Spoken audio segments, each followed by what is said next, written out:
last night. Yes. So, yeah, I know it was a tight turnaround, but very happy to. I'm very appreciative of thank you for your applause, thank you for your love. I mean, I could feel something, smell something, whatever, instinct. It's a bit of a assault, but necessary.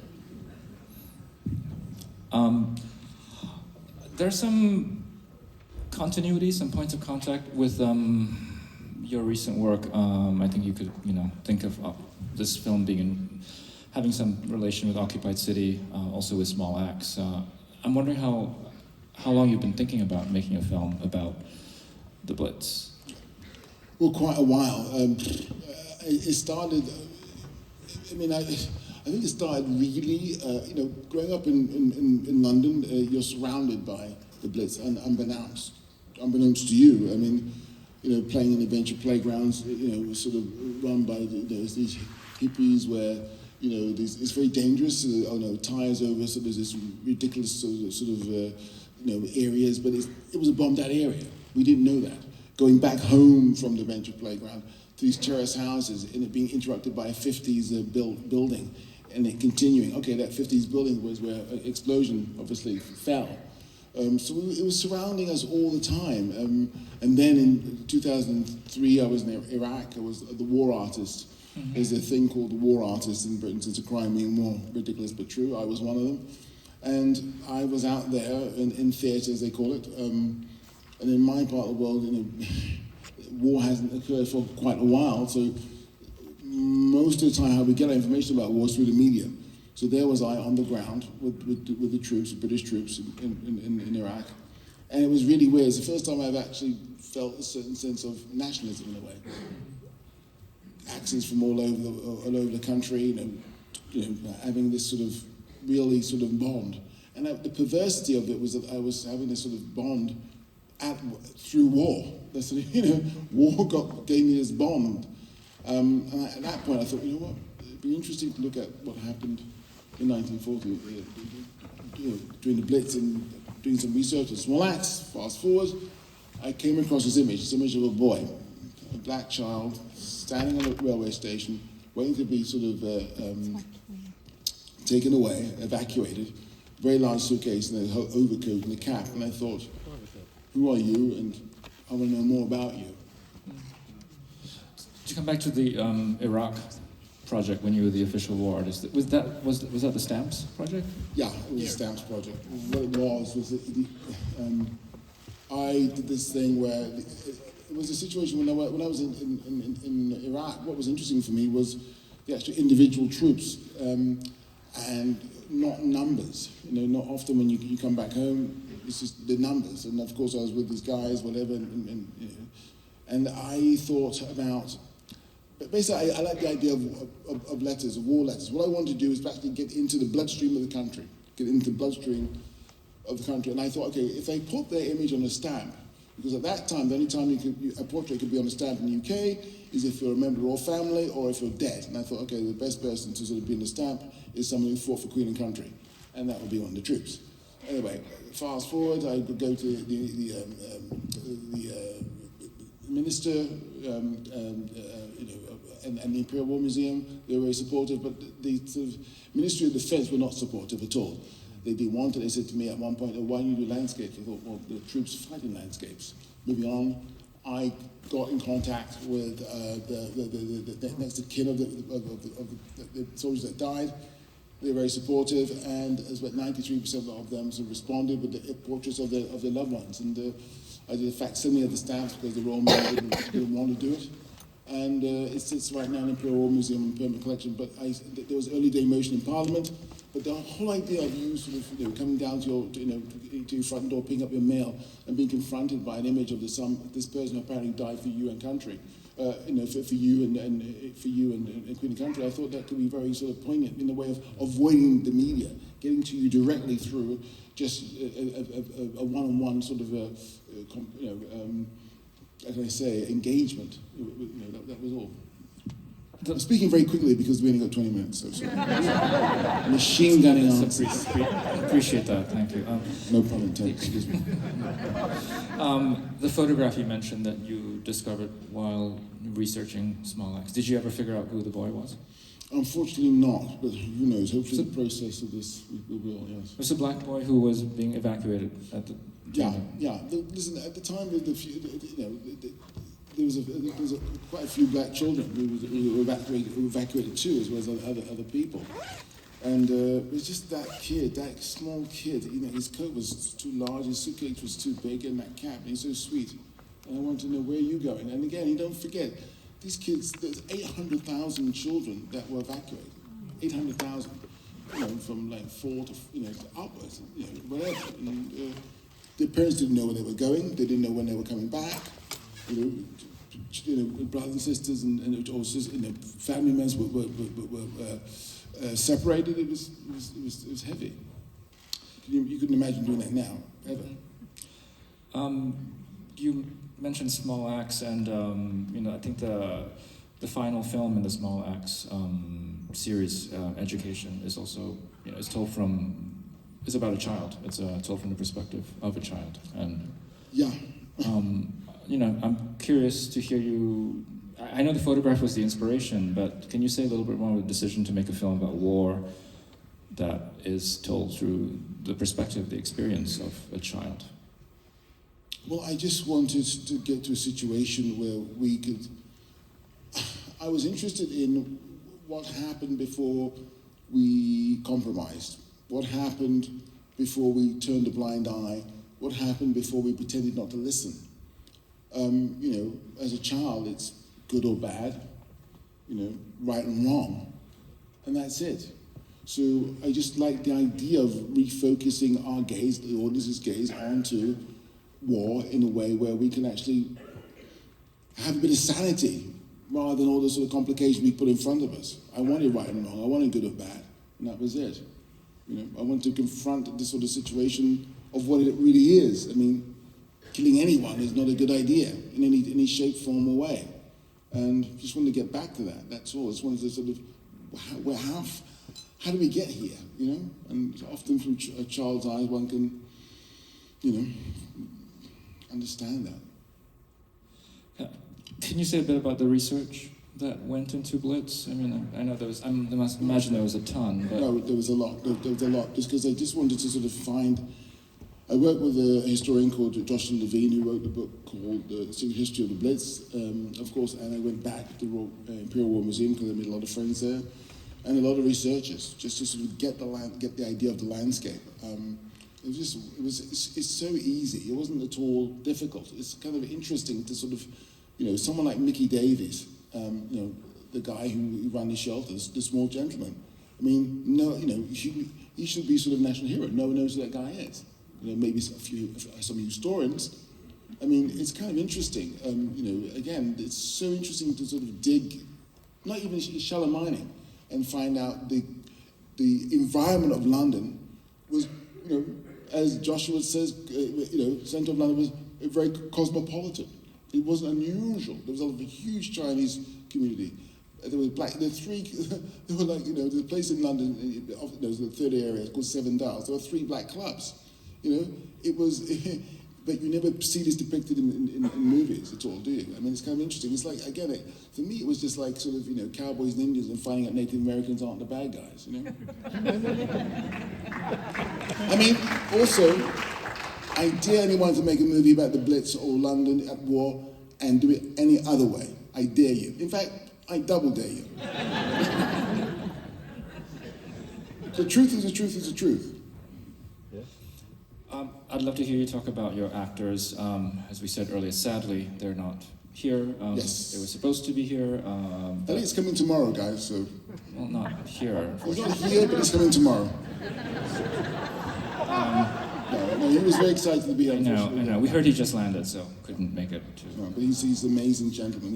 Let's start with him. He's amazing, Elliott. I mean, again, you write this thing, and you think, oh my God, then you stop, this could be kind of interesting, and you say, does George exist? And then we auditioned, we threw our net, large and wide, and this kid came on tape, and he had this stillness. He had this real stillness. He's still, and you thought you knew what he was thinking, and then even if you didn't know what he was thinking, you wanted to know what he was thinking, so you would look and look and look, and he had you.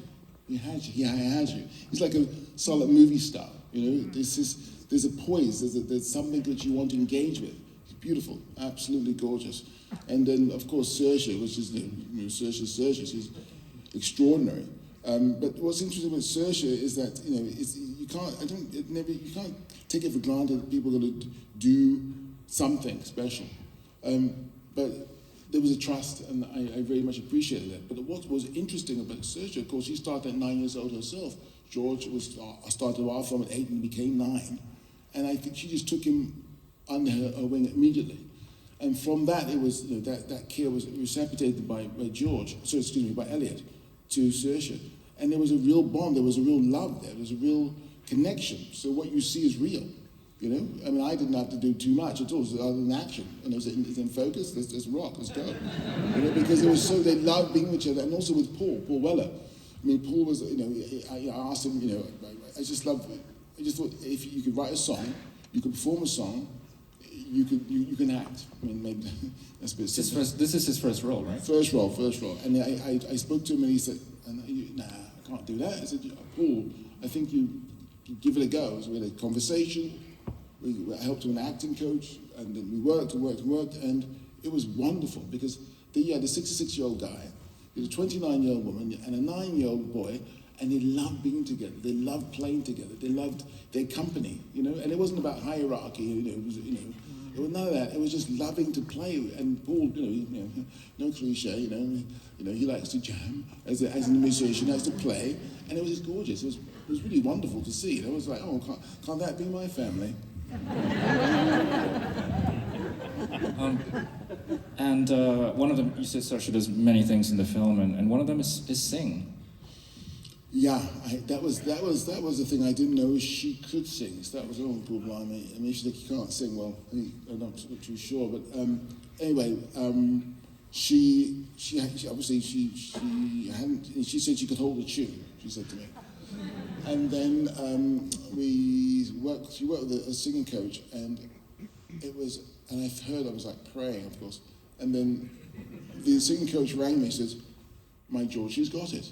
Not like that, she's Scottish, she didn't say that like that, she's Scottish, she wouldn't say that, moving on swiftly. But she was like, this woman could sing, and it's only going to get better, and I was so happy. And of course, one of the most proudest moments of my life on a film set, no ifs, no buts, and no maybes, was when Saoirse sang, because usually this film set is full of blokes, isn't it? It's full of men, full of guys. Fine, no problem. It is what it is. But what happened was on that set, the dominant majority of people were women. There's 450 women, and it was just, the atmosphere changed. It was beautiful. They saw themselves, they saw Saoirse singing to them, and it was just so infectious. It was just powerful. And of course, what they were doing, they were being portrayed. Because don't forget, women at that time were the emotional, how can I say, the emotional and physical backbone of the country. But the images like this, they've never been visualized. It's like, okay, it's kind of crazy, isn't it? And it was just beautiful to have that and to sort of be present when she was singing them. It's gorgeous. Sorry, went on a bit, but there you go. What's the time now? No, we have a few minutes. Speak as I can, Dennis. Doing really, really well. I think it's sort of a research question as well, because your production designer, I think, is here. My God, I apologize. Adam Stockhausen, where are you? I know he's a shy. Stand up, Adam Stockhausen. Where are you? Okay, there he is. Amazing, Adam Stockhausen. Incredible. Absolutely incredible. Absolutely, what do I say? I think he's seeing it tonight. First time? Anyway, but you can maybe talk a little bit about your work with Adam in terms of just creating this world. Yeah, Adam is amazing. Again, sorry, I'm going to embarrass you. Anyway, no, he's incredible. Hey, is he not? Come on, please. I think what's interesting about Adam, because it was all, you know, I think we both are not particular fans of green or blues or orange screens or whatever they're called. And I think for actors, the performance in an environment is always better. It's always better depth. You know, the environment, you know, the tactility of something. So what was interesting about Adam is that he went and, you know, all over the country, you know, and all over London looking for locations, because I said we want real locations. That's what he wanted, real locations. And also the build. I mean, I think the most impressive thing, of course, is something. Listen, you have to do one-on-one with Adam on his own, because I just fast forward. But the most impressive was the tube station, of course, and to flood that, and Adam built that, and the engineering and the requirements that went into that, extraordinary. I mean, the real deal. And of course, there's one of the things I love about Adam the most is that, you know, you write something and you put something together and say, yeah, this area, whatever. And Adam came to me one day and said, well, there's something, we were doing the dance hall, the first dance place. And he said, oh, well, there's this area I want to show you something as well. There's this place, it was upstairs, I think, upstairs. So he showed me this thing upstairs, downstairs. So I go downstairs, and it's this huge snooker room. And there's a queue, what are they called? No, there's no queue, sorry, all around the room, and in cases. What is this place? It's like an old club, it's a kind of a social club, old social club. And this old social club was intact. It was actually where First World War soldiers had left their queues and had never come back to collect. It was amazing. So it was alive, you know? And I thought, oh, yeah. And, you know, I said, yeah, well, that's a great place for the criminals. And Adam's done this again. He's done it again, I think, Widows, when we were doing the thing with Daniel Kaluuya. It was an old, I think, abandoned sort of sports center again. So, you know, he's a storyteller. He's a designer, but he's a storyteller. You know, he's not just sort of giving you things. He's, this could be interesting for this. So, yeah, I mean, there's too much to talk about. But, again, it's great. Thank you, Adam.